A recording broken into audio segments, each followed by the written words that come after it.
It's not often a player puts 4 on the best defensive team we've ever seen in the NRL, but that's exactly what Tommy Talau did in NRL Round 14.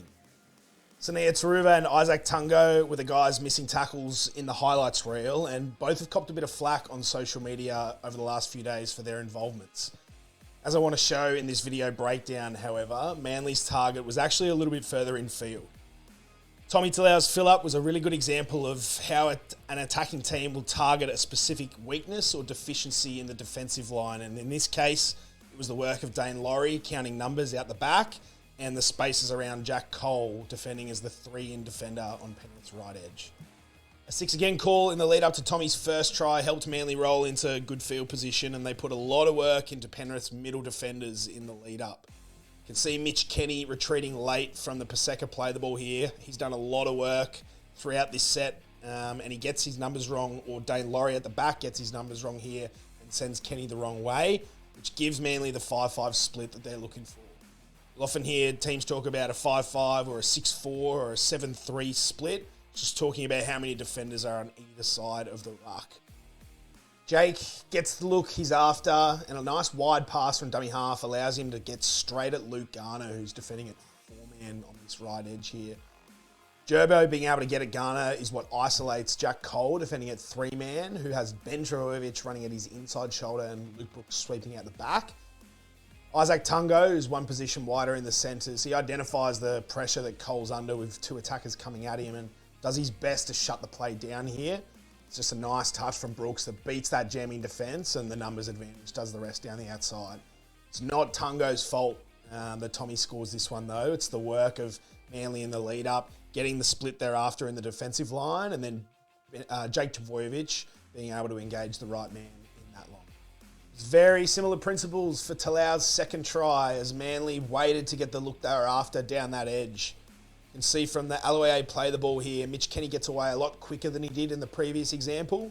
Daine Laurie gets his numbers right, stacks an extra defender on this right edge. You can see the efforts of Kenny from a defender here, releases Lindsay Smith and Luke Garner, that whole edge to slide out a little bit wider. Jake Trbojevic can't isolate Garner and Cole in the line like he did in the previous example, so he takes the tackle and Manly reset. Back through the middle, and then the advantage of having a guy like Brown here who can fill that interchangeable role becomes really handy. A nice wide pass from Lawton. There's 6 defenders there from the Panthers, but that wide pass pretty much negates the A defender there, Lindsay Smith, and allows Brown to get straight at Luke Garner at 4-man, and then it's rinse and repeat of the first try.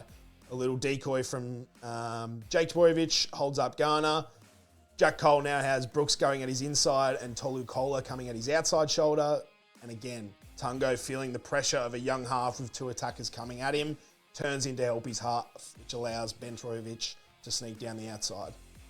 Not only is Tago turning in to help a young half defending under pressure here, but he's also forcing the attack into a more difficult route to the try line.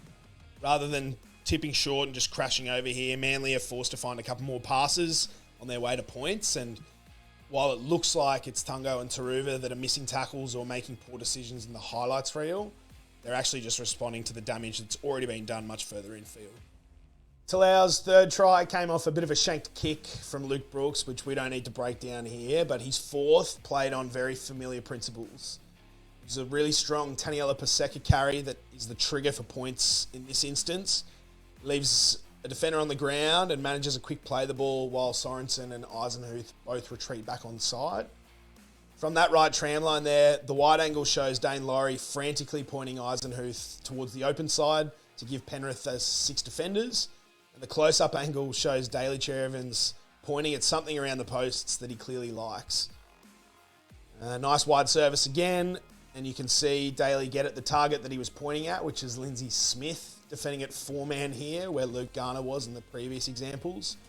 Just like Nathan Brown did, Daly Cherry-Evans uses that Jake Trbojevic decoy to hold up the 4-man and get Luke Brooks at Jack Cole as the 3-in defender. It's the exact same look as before. Jack Cole's got Brooksy at his inside shoulder and Ben Trbojevic this time screaming at his outside shoulder. Izack Tago has to stay tight to help his half, which means Sunia Turuva has to stay tight to help his centre, and that allows Tommy to sneak down the outside, a nice pass on the end there from Hopewadi. And Talau bags his 4th. His team didn't get the win in this one, but Tommy Talau's fill-up in NRL Round 14 is a nice reminder that the weekly highlight reels don't always show us everything.